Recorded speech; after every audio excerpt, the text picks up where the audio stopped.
દુર્ઘટનાથી દૂર રહેવા માટે સારા કાર્ય કોઈને કરવા નથી. પછી શું થાય? દુર્ઘટના મૂકે જ ભગવાન.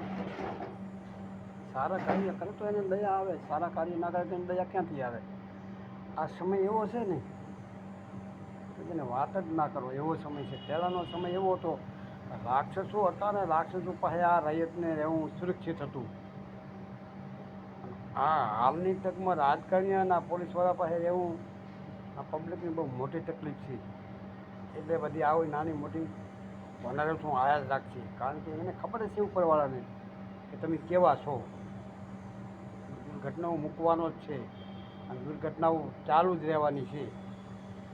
જેને જે કરવું કરી લે, દુર્ઘટના સુધરે એમ છે. કારણ કે હાડા કળિયુગ મેકેલો છે.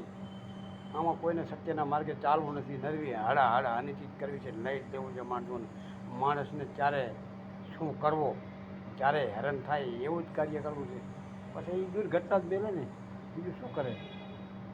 એટલે કોઈને સારું રહેવું નથી. એટલે પછી એની રીતે એ તમને જોઈ લો, તમારો ખેલ એનો. રામ કિસી કો મારે નહીં, એ સો પાપી નહીં રામ, अपने मर जाए करके पूरे काम. એ તો સમજી લેજો, પૂરા કામથી જ તમારું મૃત્યુ અને આવા હોનારા તો આમ દુર્ઘટનાઓ આવે છે. એમ નહીં આવતી. સારા માણસને તો ચોખ્ખું કહી દીધું છે કે રામ કોઈને મારતો જ નહીં, अपने મર જાય.